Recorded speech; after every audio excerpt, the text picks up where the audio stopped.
Hello friends, आपका एक बार फिर से स्वागत है मेरा आरडी ऑनलाइन स्टडी चैनल पर।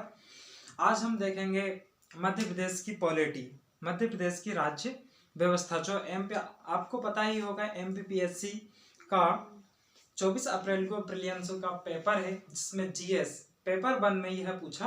काफ़ी ज़्यादा इससे क्वेश्चन आते हैं। आज हम पॉलिटी का पहला वीडियो लेकर मैं आया हूँ। यह सीरीज ऐसे ही चलती रहेगी। तो स्टार्ट करते हैं मध्य प्रदेश की राज्य व्यवस्था। मध्य प्रदेश की राज्य व्यवस्था, मध्य प्रदेश की शासन व्यवस्था के अंग।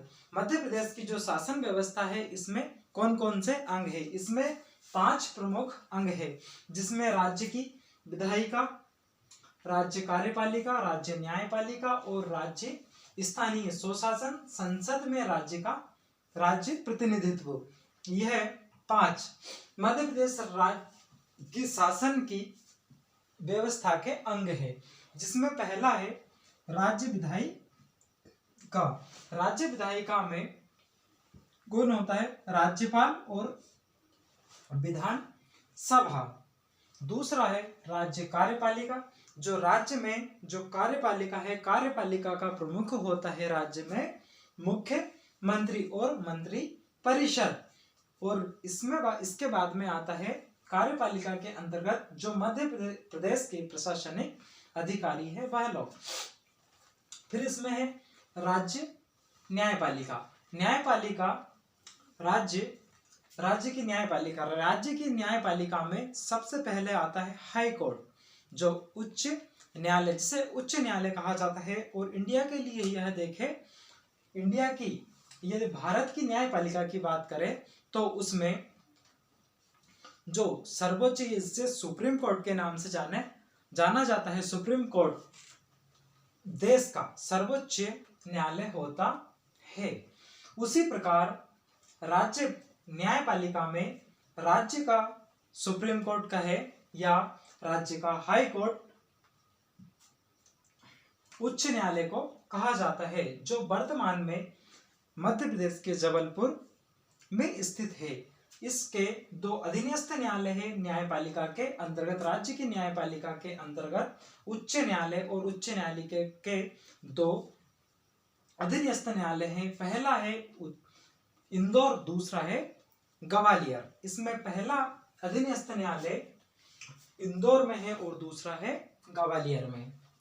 फिर देखेंगे, इसमें अगला आता है स्थानीय स्वशासन। स्थानीय स्वशासन के अंतर्गत पंचायती राज्य और नगरीय स्वशासन आता है। पंचायती राज्य जो, और इसमें आता है सेकंड में नगरीय स्वशासन। फिर इसके बाद में राज्य व्यवस्था के अंग में आता है संसद में राज्य का प्रतिनिधित्व। मतलब मध्य प्रदेश राज्य का संसद में कैसा प्रतिनिधित्व है? लोकसभा और राज्य सभा में। यह इसके अंग हो गए हैं। मध्य प्रदेश की शासन व्यवस्था के कितने अंग है? कुल कितने अंग है? 5 अंग है। पहला है राज्य विधायिका, दूसरा है राज्य कार्यपालिका, तीसरा है राज्य न्यायपालिका, चौथा है राज्य स्वशासन, 5वां है संसद में राज्य का प्रतिनिधित्व। राज्य सरकारी एवं उनके कार्य प्रणालियों का वर्णन संविधान के भाग 6 के अनुच्छेद 152 से 237 तक इसका वर्णन किया गया है। किसके अंतर्गत आता है? भारतीय संविधान के अनुच्छेद भाग 6 के अनुच्छेद 152 से 237 के अंतर्गत आता है। क्या आता है? राज्य सरकारी एवं उनके कार्य प्रणालियों का वर्णन किसके अंतर्गत आता है? भारतीय संविधान के भाग 6 के अनुच्छेद 152 से 237 के अंतर्गत आता है। अब हम देखेंगे इसमें अगला मध्य प्रदेश राज्य व्यवस्था पुनर्गठन के समय। मतलब 1 नवंबर 1956 को जब राज्य का पुनर्गठन किया गया था, उस समय जो वर्तमान का मध्य प्रदेश है, वह उसका कैसा स्वरूप था? जो वर्तमान का जो मध्य प्रदेश है, उसके स्वरूप में 4 प्रमुख अलग अलग भागों में वर्तमान का मध्य प्रदेश बटा हुआ था। जिसमें पहला था महाकौशल क्षेत्र, जिसे सेंट्रल प्रोविजनल एवं बरार क्षेत्र के नाम से जाना जाता है, जिसे पार्ट ए भी कहा जाता है। सेकंड है इसमें मध्य भारत क्षेत्र, इसमें अगले में बटा हुआ था मध्य भारत क्षेत्र, जिसे 22 अप्रैल 1948 को पश्चिम की 25 रियासतों को मिलाकर बनाया गया था। इसमें अगला आता है विंध्य, तीसरा आता है विंध्य प्रदेश, जिसमें उत्तर की 38 रियासतों को मिलाकर विंध्य प्रदेश का निर्माण किया गया था। और इसमें चौथा आता है भोपाल राज्य।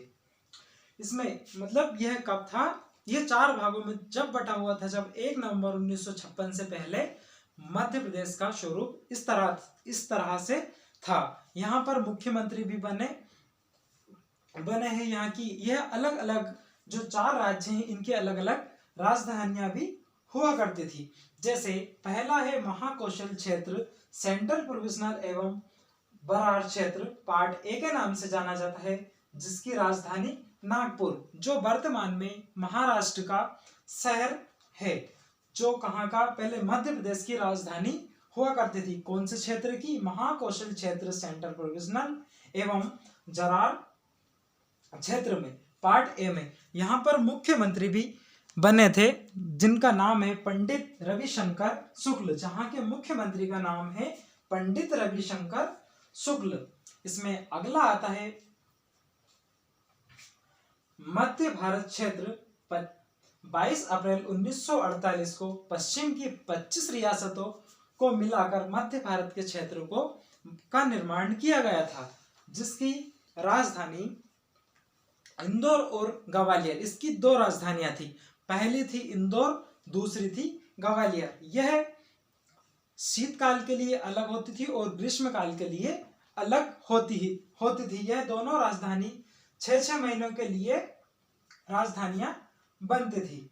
इसके जो पहले सीएम थे मध्य भारत क्षेत्र के, वो पहले सीएम या मुख्यमंत्री पहले थे लीलाधर जोशी।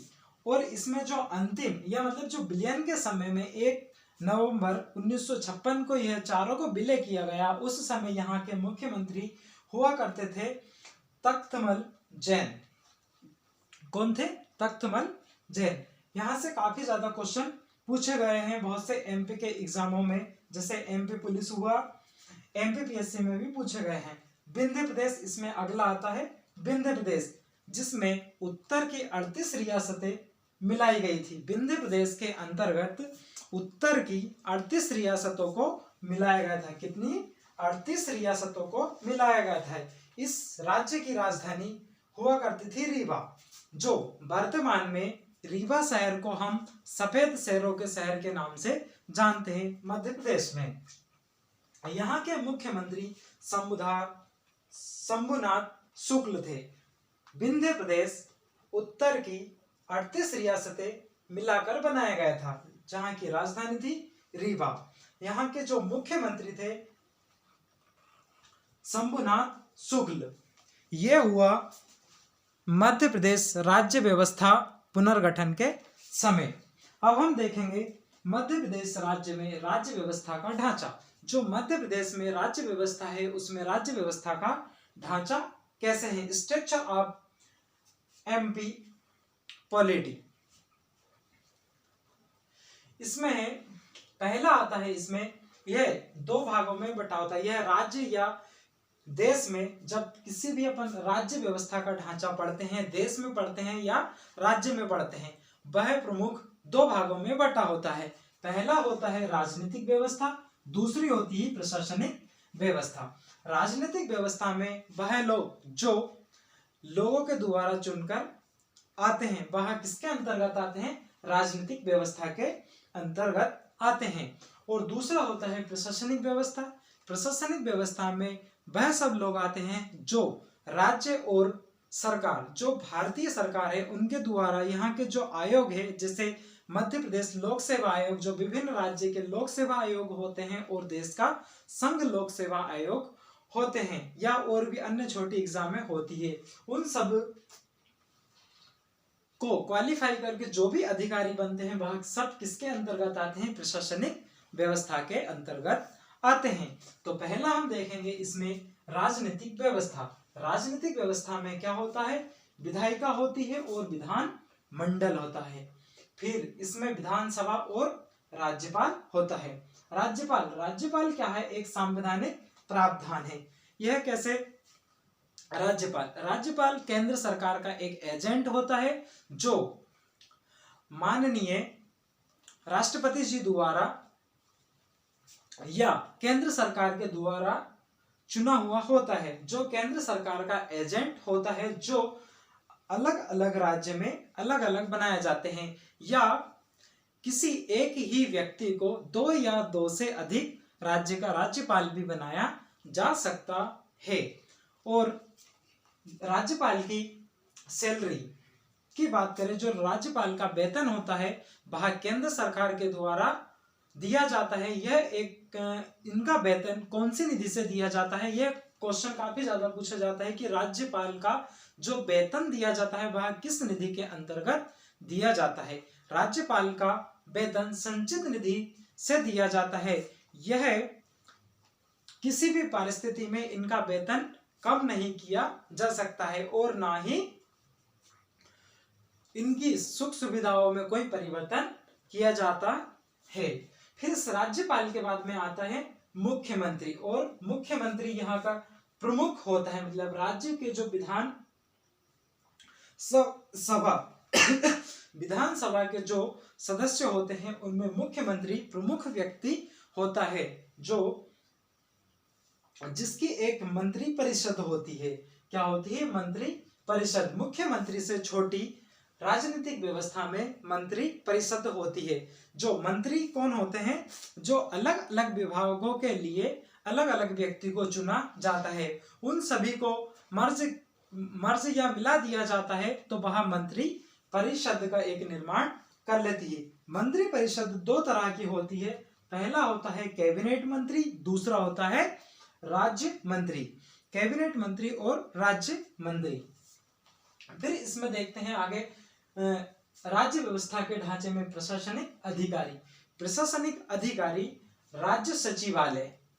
प्रशासनिक अधिकारी में प्रमुख कौन होता है? राज्य सचिवालय, जो मुख्य सचिव होता है। यह एक राज्य का सीनियर आईएएस ऑफिसर होता है जो मुख्य सचिव होता है।